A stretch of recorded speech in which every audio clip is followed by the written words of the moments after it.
నిన్న జరిగినటువంటి ఘటనకు సంబంధించిన విజువల్స్ మీరు చూస్తున్నారు. అక్కడ వెంటనే ఆ నౌకల్ని దూరంగా తరలించడం మీకు కనిపిస్తుంది. ఇవి జనరల్గా సముద్రంలో ప్రయాణించేటువంటి వెజల్స్ కావు.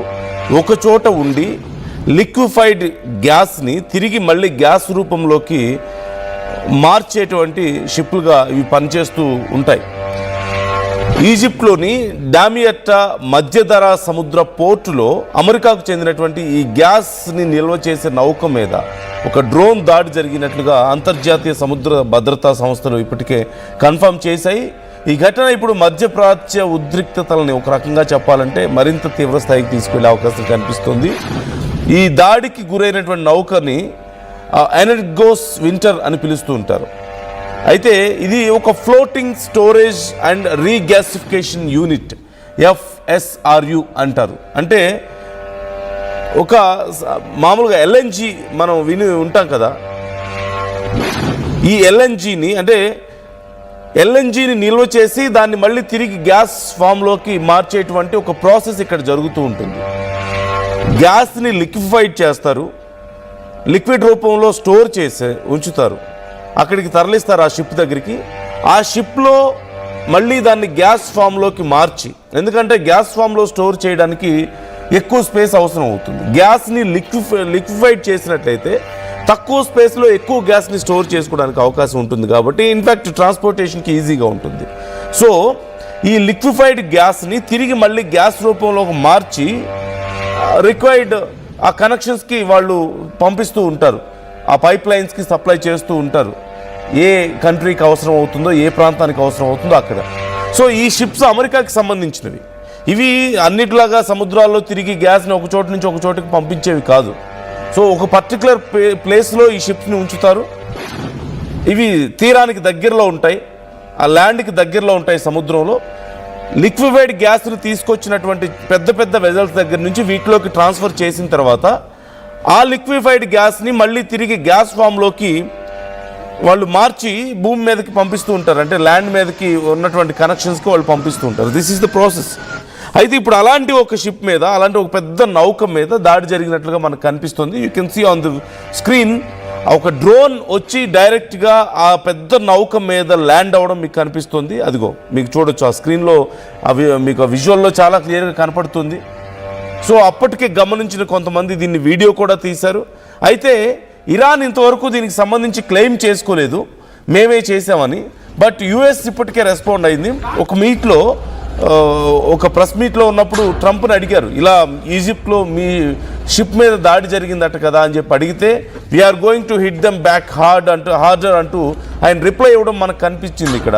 అంటే ఇప్పటికీ ఇరాన్ కన్ఫర్మ్ చేసుకోకపోయినప్పటికీ US చెప్తోంది ఇది ఇరాన్ చేసిన పనే ఖచ్చితంగా, కాబట్టి మేము మరింత దాడులు చేయడానికి సిద్ధంగా ఉన్నాం అంటూ US ప్రకటించడం ఇక్కడ మనకు కనిపిస్తుంది.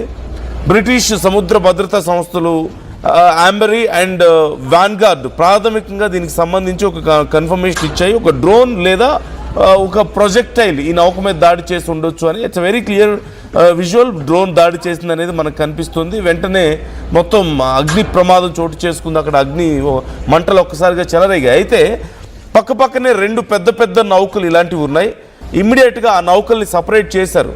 అయితే ఆ నౌకల లోపలి భాగానికి పెద్దగా డ్యామేజ్ జరగకపోవడంతో అతిపెద్ద ప్రమాదం తప్పింది. ఎందుకంటే ఈ నౌకల్లో లిక్విఫైడ్ గ్యాస్ ఉంటుంది, వాటికి కనెక్ట్ చేసి గ్యాస్ పైప్ లైన్స్ ఉంటాయి, గ్యాస్ని పంపించేటువంటి పైప్ లైన్స్ ఉంటాయి. సో ఒకవేళ కనుక ఈ నౌకలు కనుక పూర్తిగా దెబ్బతింటే, పూర్తిగా కనుక డ్యామేజ్ అయి ఉంటే అగ్ని ప్రమాదానికి, అక్కడి నుంచి ఆ ఫైర్ అనేది ఆ పైప్ లైన్స్లోకి ఎంటర్ అయ్యి చాలా తీవ్రమైనటువంటి భయంకరమైనటువంటి నష్టం జరిగి ఉండేది. అంటే ఆ పైప్ లైన్స్ ఎంత దూరం వెళ్తాయో అంత దూరము ఇది బ్లాస్ట్ అయ్యే అవకాశం ఉంది. చాలా పెద్ద కొన్ని వందల వేల కోట్ల నష్టం జరిగే అవకాశం ఉంది అక్కడ. అయితే ఇలాంటి ప్రొజెక్టైల్స్ని, చిన్న చిన్న డ్రోన్స్ని, ఒక కొద్దిపాటి మిజైల్స్ని సైతం తట్టుకునే స్థాయిలో ఈ షిప్స్ని డిజైన్ చేసి ఉంటారు. ఎందుకంటే చాలా పెద్ద ఎత్తున లిక్విఫైడ్ గ్యాస్ ఉంటుంది, దాన్ని తిరిగి గ్యాస్ రూపంలోకి మారుస్తూ ఉంటారు ఆ లిక్విఫైడ్ గ్యాస్ని. సో ఆ సమయంలో ఎలాంటి అగ్ని ప్రమాదం జరిగినా అది షిప్ మొత్తం వ్యాపించకుండా ఉండేలా ఒకవేళ బయట నుంచి దాడులు జరిగితే, ఎందుకంటే సముద్రాల్లో తిరుగుతూ ఉంటాయి కాబట్టి, ప్రయాణం చేస్తూ ఉంటాయి కాబట్టి, ఒకవేళ పైరట్స్ లాంటి వాళ్ళు దాడులు చేసినా హస్తగతం చేసుకోవాలని ప్రయత్నించిన అటాక్స్ నుంచి ఈజీగా తనని తాను రక్షించుకోవడానికి ఈ షిప్ని డిజైన్ చేశారు. అంటే ఒక లిమిటెడ్ స్పేస్ వరకు మాత్రమే ఈ దాడులు కాన్సన్ట్రేట్ అవుతాయి, పక్కకి స్ప్రెడ్ అవ్వకుండా ఉండడానికి అవకాశం ఉంటుంది. సో ఖచ్చితంగా దానివల్ల ఇది ఇప్పుడు సేవ్ అయిందని చెప్పొచ్చు. ప్రాణ నష్టం అయితే ఇప్పటివరకు లేదు అంటూ తెలుస్తుంది. అలాగే గాయపడ్డ వాళ్ళు కూడా లేరు. ఈజిప్ట్ అగ్నిమాపక సిబ్బంది అక్కడికి చేరుకొని వెంటనే మంటలను అదుపు చేశారు. నష్టం ఎంత జరిగింది, ఏ స్థాయిలో ఆస్తి నష్టం జరిగింది అనేది కన్ఫర్మ్ చేయాల్సి ఉంది. పెట్రోలియం, ఈజిప్ట్ పెట్రోలియం మంత్రిత్వ శాఖ పోర్టులో అగ్ని ప్రమాదం జరిగిన విషయాన్ని ఇప్పటికే ఈజిప్ట్ కూడా కన్ఫర్మ్ చేసింది. అయితే ఇది ఎవరు చేశారు అనే దానికి సంబంధించి ఈజిప్ట్ ఇంకా కన్ఫర్మ్ చేయలేదు. అండ్ దీనికి బాధ్యులు ఎవరు అనేది కూడా ఇప్పటికీ కన్ఫర్మ్ అవ్వాల్సి ఉంది. ఏ సంస్థ కూడా ఇప్పటికీ దీనికి సంబంధించి ఏ దేశం కానీ ఏ సంస్థ కానీ మేమే చేసామని ప్రకటించుకోలేదు. అమెరికా, ఇరాన్, ఇజ్రాయెల్ అండ్ ఇప్పుడు ఈ మొత్తం గొడవ జరుగుతున్న సమయంలో అమెరికాకి సంబంధించిన, ఎందుకంటే సాధారణంగా అమెరికా షిప్పుల మీద దాడి చేసే ధైర్యం ఏ దేశం కూడా చేయదు. పరిస్థితులు ఎంత క్రిటికల్గా ఉంటాయో మనకు తెలిసిందే ఒకవేళ అలా చేస్తే. అలాంటిది ఖచ్చితంగా ఇప్పుడున్న పరిస్థితుల్లో, అందులోనూ ఈజిప్ట్లో అమెరికాకి సంబంధించిన ఒక పెద్ద నౌక మీద దాడి జరిగింది. అందులోనూ వాళ్ళ గ్యాస్ అండ్ ఆయిల్కి సంబంధించిన నెట్వర్క్స్ మీద దాడి చేసింది అంటే ఖచ్చితంగా అది ఇరాన్ పనే అయి ఉంటుందనే అనుమానాలు ఇప్పుడు బలపడుతున్నాయి. అండ్ ఇరాన్ ఇప్పటివరకు కన్ఫర్మ్ చేయలేదు. బట్ యుఎస్ మాత్రం, ట్రంప్ మాత్రం మేము ఖచ్చితంగా చాలా బలమైన దాడులు చేస్తాం, ప్రతి దాడులు చేస్తాం అంటూ ప్రకటించడం ఇక్కడ మనకు కనిపిస్తుంది. సో ఇప్పుడు ఈ అంశం మరింత తీవ్రం అవబోతుంది. ఓ పక్క చర్చలకు మరొకసారి సిద్ధం అవుదాం అనుకుంటున్న సమయంలో Iran never confirm about discussions, about talks. ఎప్పుడు కూడా మేము సిద్ధంగా లేవు అని చెప్తూ వస్తుంది. మాకైతే ఏ సంబంధం లేదు ఆ చర్చలకి, ఆ టాక్స్కి సంబంధించి అని చెప్తుంది. బట్ ఈ యుఎస్ మాత్రం కొంత మరొకసారి వెనక్కి తగ్గాలని ప్రయత్నిస్తున్న ఈ సమయంలో యుఎస్కి సంబంధించిన యుఎస్ షిప్ మీద ఇంత పెద్ద దాడి జరగడం మరొకసారి తీవ్ర ఉద్రిక్తతలకు కారణమయ్యే అవకాశం కనిపిస్తోంది. అండ్ మరిన్ని దాడులు, ఇప్పటికే యుఎస్, ఇజ్రాయెల్, ఇరాన్ మీద చాలా తీవ్రమైనటువంటి దాడులకు పాల్పడుతూ ఉన్నారు. ఈ నేపథ్యంలో ఇప్పుడు యుఎస్కి సంబంధించిన నౌక మీద దాడి జరగడం అంటే మరిన్ని దాడులకు ప్రోత్సహించినట్లే అవుతుంది.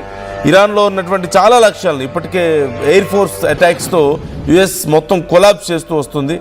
అమెరికా, సౌదీ అరేబియా కలిసి ఇరాన్ మద్దతున్నటువంటి ఇరాక్ మిలీషియా స్థావరాల మీద కూడా ఇప్పుడు దాడులు చేస్తున్నటువంటి పరిస్థితి కనపడుతుంది.